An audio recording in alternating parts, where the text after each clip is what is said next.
ان کلمات کا ذکر جو حضور اقدس صلی اللہ علیہ وسلم کھانے سے قبل کھانے کے بعد فرمایا کرتے تھے۔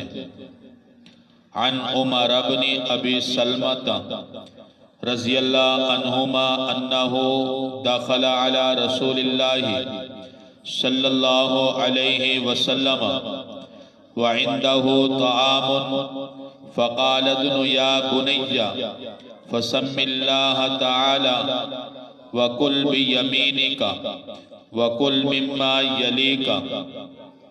عمر بن ابی سلمہ رضی اللہ عنہما روایت کرتے ہیں کہ حضور اقدس صلی اللہ علیہ وسلم کی خدمت میں حاضر ہوئے۔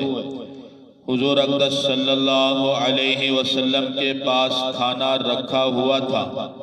آپ صلی اللہ علیہ وسلم نے فرمایا، بیٹا قریب ہو جاؤ اور بسم اللہ پڑھ کر دائیں ہاتھ سے اپنے قریب سے کھانا کھانا شروع کرو۔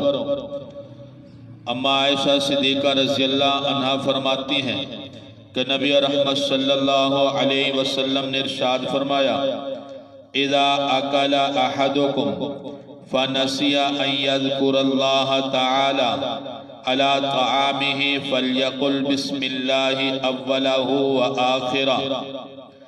کہ حضور اقدس صلی اللہ علیہ وسلم نے ارشاد فرمایا، جب کوئی شخص کھانا کھائے اور بسم اللہ پڑھنا بھول جائے تو کھانے کے درمیان جس وقت یاد آئے بسم اللہ اولہ وآخرہ پڑھ لے۔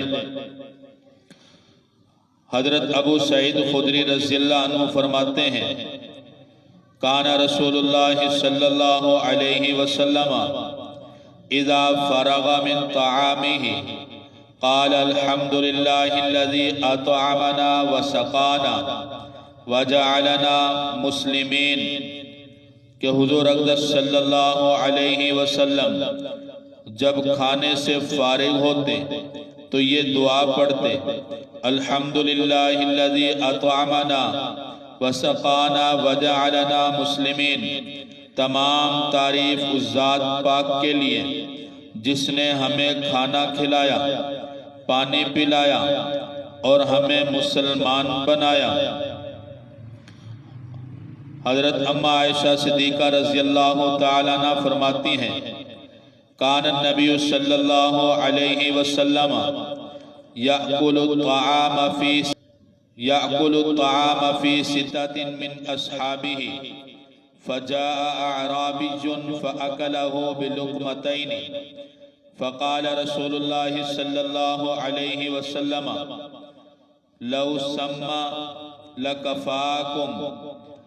حضرت عائشہ صدیقہ رضی اللہ عنہ فرماتی ہیں کہ حضور اقدس صلی اللہ علیہ وسلم 6 آدمیوں کے ساتھ کھانا تناول فرما رہے تھے کہ ایک دیہاتی آیا، اس نے 2 لقموں میں سب کھانے کو نمٹا دیا۔ حضور اقدس صلی اللہ علیہ وسلم نے ارشاد فرمایا کہ اگر یہ بسم اللہ پڑھ کر کھاتا تو یہ کھانا سب کو کافی ہو جاتا۔ یہ تمام احادیث مبارکہ شمائل ترمذی کے اندر موجود